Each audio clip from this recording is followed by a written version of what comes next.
Nesse vídeo eu queria falar um pouco sobre o método teológico. Como que a gente estuda a teologia? Qual é o método que o teólogo estuda para estudar a teologia? E para falar sobre o método, a gente tem que fazer algumas observações. A gente vai estudar isso aqui em detalhes depois, mas a gente tem que trazer essas observações aqui para o início para poder estabelecer o método teológico. Uma observação é essa que está aí, que nós não podemos compreender tudo sobre Deus. Os teólogos costumam dizer que Deus é incompreensível. É impossível para nós, seres humanos limitados, compreender tudo sobre Deus, compreender o que é eternidade, o que é onipotência, o que é onisciência. E isso está revelado nas Escrituras, né? As Escrituras vão falar. Será que a gente pode sondar os limites do Todo-Poderoso? Será que a gente pode comparar Deus com alguma coisa? Não. E a resposta para essas perguntas é não. A gente não pode entender os limites de Deus ou ter uma parábola, uma comparação que vai nos revelar, que vai fazer a gente entender o que Deus é, como Deus é. A gente não pode compreender tudo sobre Deus. No entanto, a mesma Bíblia que afirma essas coisas também afirma que a gente pode conhecer a Deus. A gente pode ter algum conhecimento razoável, um conhecimento útil de Deus. É isso que Jesus diz, essa é a vida eterna, que te conheçam a ti, o único Deus verdadeiro, a Jesus Cristo, a quem enviaste. Ou seja, a gente pode conhecer a Deus e a Jesus. João também vai dizer que nós sabemos que o Filho de Deus veio e nos deu entendimento para que conheçamos aquele que é verdadeiro. A gente tem entendimento. O Filho de Deus veio e nos deu esse entendimento para que a gente possa conhecer a Deus. Então, a gente não pode compreender tudo a respeito de Deus, mas a gente pode conhecer algumas coisas a respeito de Deus e do nosso relacionamento com Ele.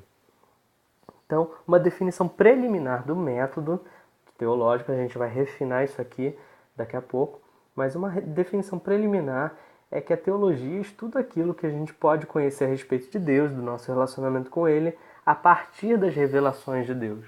Então, se a gente não pode compreender totalmente Deus, a gente só pode partir dos momentos e das vezes em que Deus se revelou.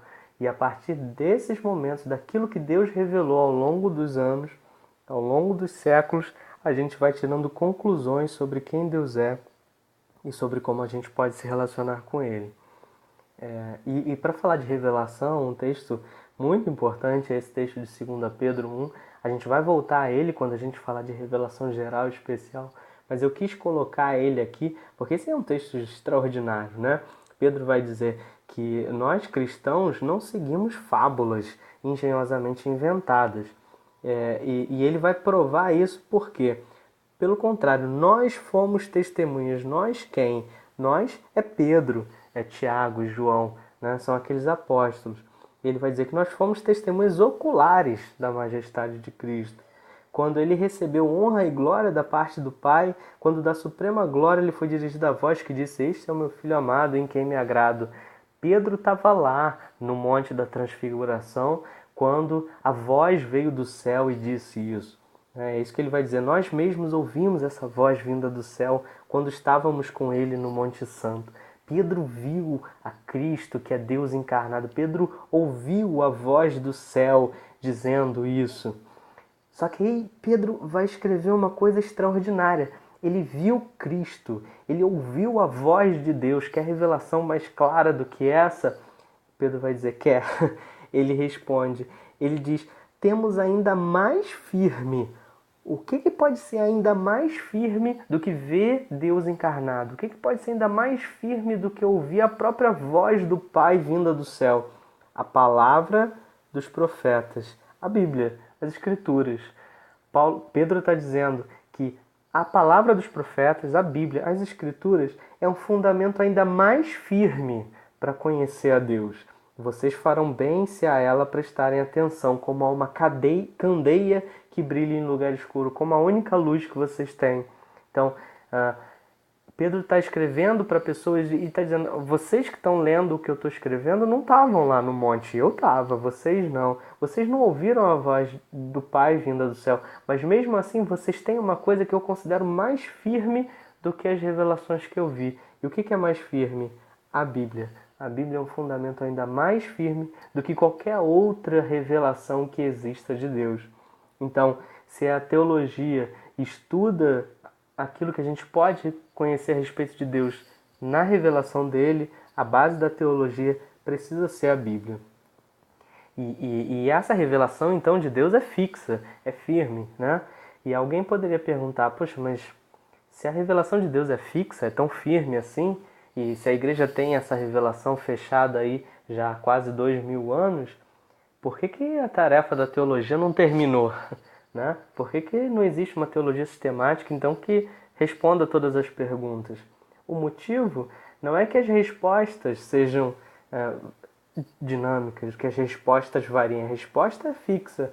O motivo é que as perguntas variam, porque as necessidades da igreja e do mundo variam. Então é tarefa de cada geração fazer e refazer perguntas que possam ser respondidas pela palavra de Deus. Então, o método teológico é assim, ele parte da Bíblia e das perguntas de seu tempo. Ele compara a Bíblia e as perguntas do nosso tempo. E ele avalia como a Bíblia encara essas perguntas. Não apenas como a Bíblia responde às perguntas, mas como a Bíblia encara. Será que essa é uma pergunta que a gente deveria fazer? E se for, como a Bíblia responde? Né? Então, a tarefa do teólogo não é como a tarefa de um matemático que tem um conjunto de axiomas e pressupostos e a partir daí sai deduzindo tudo o que ele precisa. Não. A tarefa do teólogo é mais ou menos como a tarefa de um detetive. É a tarefa de levantar evidências a respeito daquilo que a gente pode conhecer de Deus, sobre quem Deus é, sobre como a gente pode se relacionar com Ele e levantar essas evidências a partir da Bíblia para responder às perguntas do nosso tempo. Então é uma tarefa mais parecida com a tarefa do detetive do que com a tarefa do matemático ou do filósofo.